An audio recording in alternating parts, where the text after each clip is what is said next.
Hello, welcome to our channel master Yadav. आज हम पढ़ने वाले हैं बहुत इम्पॉर्टेंट टॉपिक जो 11th 12th के लिए काफ़ी इम्पॉर्टेंट है। ये टॉपिक है कंसंट्रेशंस। तो फर्स्ट हम लोग बात करेंगे मास बाय मास परसेंटेज। तो इसमें हम लोग mass of solute upon mass of solution लेंगे, इनटू 100 करेंगे तो हमें मास परसेंटेज निकल जाएगा। यहाँ पे WB हमारे पास सॉल्यूट का वेट है जो कि हमें गिवन होगा, और ये हमारे पास सॉल्वेंट का वेट होगा। ठीक है, अगर हमने बात की है सॉल्यूशन की, मतलब हमने बात की है मास ऑफ सॉल्यूट और मास ऑफ सॉल्वेंट का, दोनों का मिक्सचर। ठीक है, मास ऑफ सॉल्वेंट और mass of solute. Okay, I hope ये क्लियर है। Mass of solute upon mass of solution into 100। Okay, यहाँ पे हमने ग्राम में लिया है। जिस तरह से क्वेश्चन में गिवन होगा उस कंडीशन के साथ ही आपको अप्लाई करना है। ग्राम गिवन है या केजी गिवन है वहाँ पे। ओके, गो। सेकंड जो हमारे पास है वो है वॉल्यूम बाय वॉल्यूम परसेंटेज। यहाँ पे हम करेंगे बात वॉल्यूम ऑफ सॉल्यूट और वॉल्यूम ऑफ सॉल्यूशन के बारे में।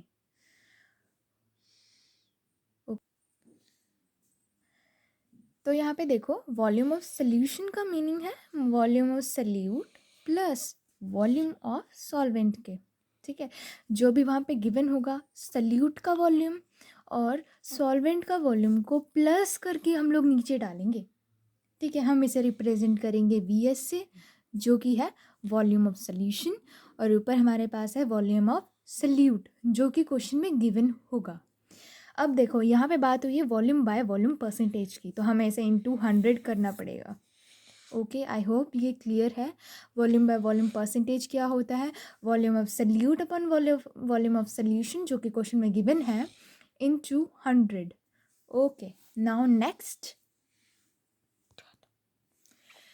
यहाँ पे है मास बाय वॉल्यूम परसेंटेज। यहाँ पे हम लोग मास ऑफ सॉल्यूट लेंगे और सॉल्यूशन का वॉल्यूम लेंगे। अब यहाँ पे कोई भी कंफ्यूज मत हो जाना कि यहाँ पे हम एक बार मास ले रहे हैं एक बार सॉल्यूशन ले रहे हैं। ये हमारे पास मास बाय वॉल्यूम परसेंटेज है। मतलब हम यहाँ पे क्या लेंगे?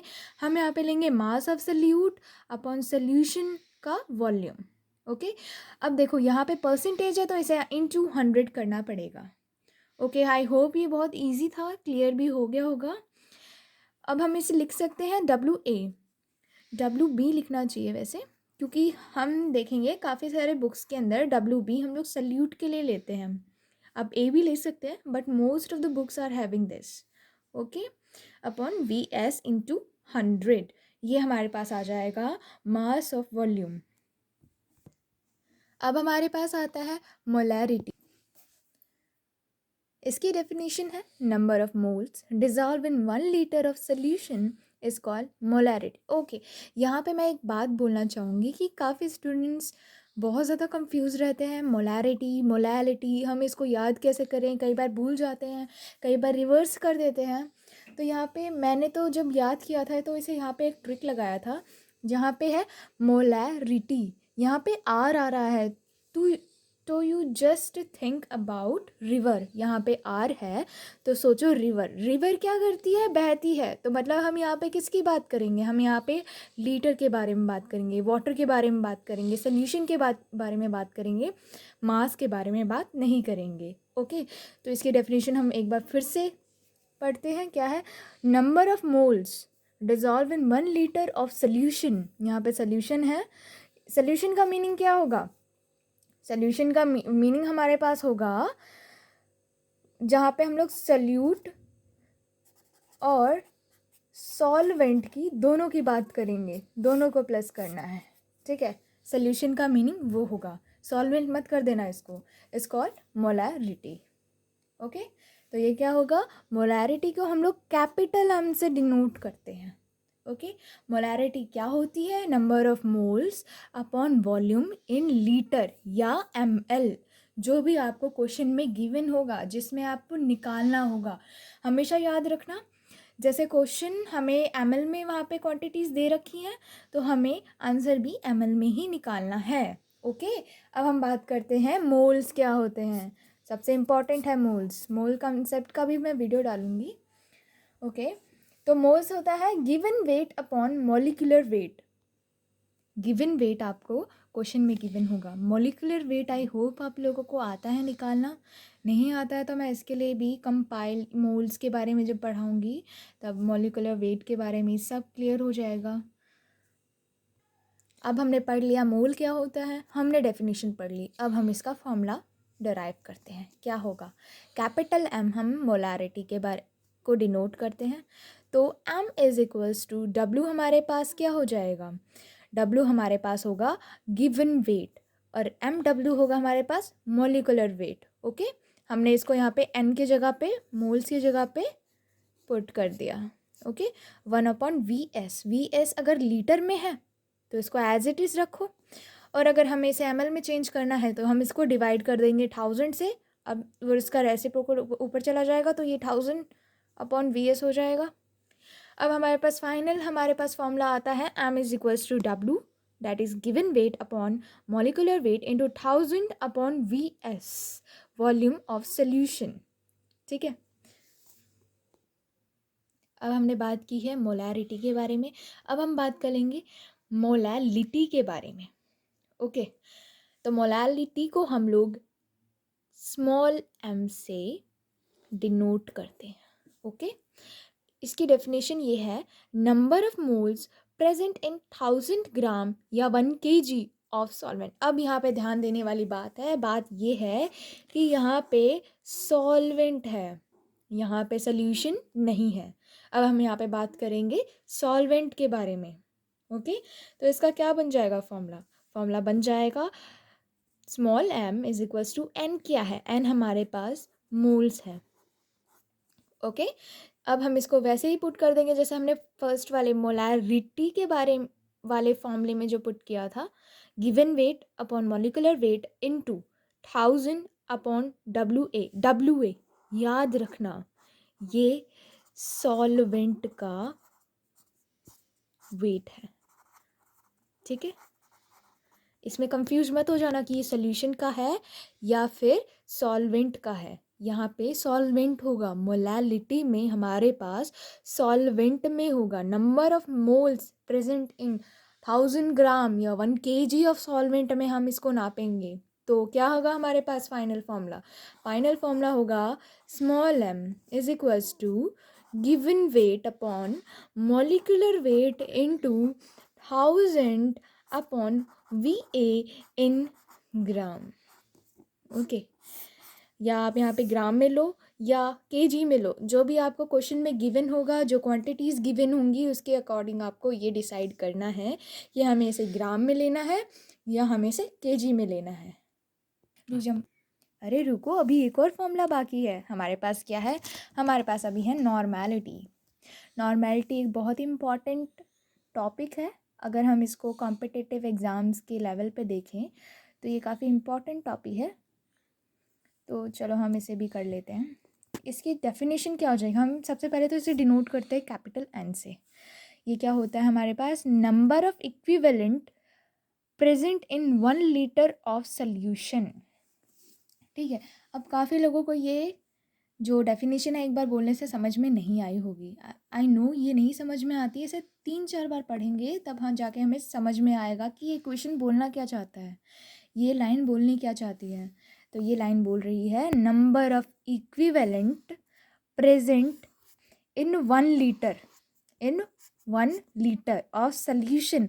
अब याद रखना, हम नॉर्मेलिटी में ना ही सॉल्वेंट की बात कर रहे हैं ना सल्यूट की बात कर रहे हैं, हम बात कर रहे हैं सोल्यूशन की, उनके कंपाइल चीज़ की बात कर रहे हैं। ठीक है, अब हम इसे डिनोट करते हैं एन से। एन क्या होगा हमारे पास, equivalent upon the volume of solution, VS। Okay, litres. अगर हमें इसे ml में कन्वर्ट करना है तो क्या कर देंगे, हम यहाँ पे 1000 से मल्टीप्लाई कर देंगे न्यूमरेटर में। ओके, अब बात आती है इक्विवेलेंट क्या होता है। इक्विवेलेंट हमारे पास होता है, ये होता है हमारे पास given weight upon equivalent weight. Okay, अब बात आती है कि ये इक्विवेलेंट वेट होता क्या है। ये हमारे पास होता है molecular weight upon n factor. अब काफ़ी लोगों को ये नहीं पता होगा कि एन फैक्टर होता क्या है। चलो हम इसके बारे में पढ़ते हैं। इक्विवेलेंट वेट होता क्या है। हम अगर बात करें एलिमेंट्स की, तो एलिमेंट्स में क्या होता है, एलिमेंट्स में होता है हमारा मॉलिक्यूलर वेट अपॉन वैलेंसी। जब हम बात करें एलिमेंट्स की, तब वहाँ पे हम वैलेंसी लेंगे। ठीक है, इसका एक एग्जांपल ले लेते हैं। एग्जांपल है हमारे पास Na सोडियम, जिसका हमारे पास मॉलिक्यूलर वेट होता है 23 अपॉन 1 इसकी वैलेंसी। ठीक है, तो इसका इक्विवेलेंट वेट क्या आ जाएगा, इसका इक्विवेलेंट वेट आ जाएगा 23। ओके, अब एक और एग्जांपल लेते हैं हम पोटेशियम का। तो पोटेशियम क्या होता है, पोटेशियम हमारे पास होता है, उसका मॉलिक्यूलर वेट 39 अपॉन इसकी वैलेंसी 1 होती है। ठीक है, अब हम बात करते हैं मैग्नीशियम की। मैग्नीशियम क्या होता है, मैग्नीशियम मेटल है ऑफ कोर्स, बट उसकी जो मॉलिक्यूलर वेट होता है वो होता है हमारे पास 24 और इसकी वैलेंसी 2। तो हमारे पास इक्विवेलेंट वेट आ जाएगा 12। आई होप ये क्लियर है। अब हम बात करते हैं एसिड की। एसिड में होता है हमारे पास, उसका एन फैक्टर होता है बेसिसिटी। इसकी बेसिसिटी क्या होती है, बेसिसिटी वो होती है कि वो अपने कितने H+ आयंस एक्वस में रिलीज कर रहा है। ठीक है, अब चलो हम इसका एग्जांपल ले लेते हैं। Equivalent weight of HCl। Okay, तो अब यहाँ पे क्या होगा, इसका मॉलिक्यूलर वेट तो होगा इस कंपाउंड का 36.5। ठीक है, अब देखो जब हम इसको ब्रेक करते हैं, देखो HCl का क्या हो जाएगा हमारे पास, H+ और Cl-। ठीक है, अब यहाँ पे देखो कितनी बेसिसिटी है, कितने H+ है, 1 ही है, यहाँ पे कुछ भी नहीं है। ठीक है, यहाँ पे 1 होगा तो ठीक है, मतलब कि हमारे पास यहाँ पे बेसिसिटी हो जाएगी 1 और अब इसका इक्विवेलेंट वेट आ जाएगा हमारे पास 36.5। आई होप ये क्लियर है। अब हम बात करते हैं बेस की। बेस में हमारे पास एन फैक्टर क्या होता है, बेस में एन फैक्टर हमारे पास उस कंपाउंड या मॉलिक्यूल की एसिडिटी। ओके, एसिडिटी क्या होती है, एसिडिटी हमारे पास होती है OH- आयंस एक्वस सॉल्यूशन के अंदर कितने रिलीज हुए हैं। ओके, अब हम इसका एक एग्जांपल ले लेते हैं। अब हम एग्जांपल लेंगे इक्विवेलेंट वेट ऑफ NaOH। ठीक है, जब हम इसको करेंगे इसमें भी सेम वैसे ही आएगा, Na++ OH-। यहाँ पे कितनी एसिडिटी है, 1। यहाँ पे कॉफिशिएंट में कुछ भी नहीं है, then we will take it 1। Okay, तो यहाँ पे क्या आ जाएगा हमारे पास, इसकी मॉलिक्यूलर वेट इस कंपाउंड का 40 होता है और हमारे पास यहाँ पे 1 है एसिडिटी, तो इसका क्या आ जाएगा हमारे पास 40 equivalent weight. Okay, I hope ये क्लियर है। आई होप इक्विवेलेंट वेट आप सभी को क्लियर होगा। अब हम इसके रेफरेंस में ये फॉर्मूला डिराइव करते हैं। एन क्या हो जाएगा हमारे पास, एन तो हो जाएगी normality. Normality is equals to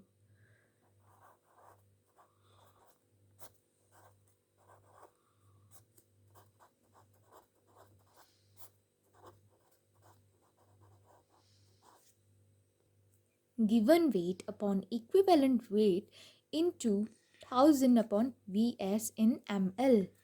okay, तो यहाँ पे हमने पढ़ लिया इक्विवेलेंट वेट क्या होता है। अगर ऐसा कुछ क्वेश्चन आया तो इसके बेसिस पे ये जो चीज़ें हमने यहाँ पढ़ी है, इसके रेफरेंस में आपको इसका आंसर देना है।